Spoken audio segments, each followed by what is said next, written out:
and hindi ko siya ma-let go. So, every day, may hawak lang akong ganun. So, naglalakad ako, nakaganyan ako, may hawak ako.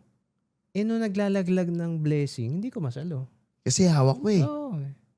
Wala kang available na hand. Yes. So, just early this year, I learned to let go.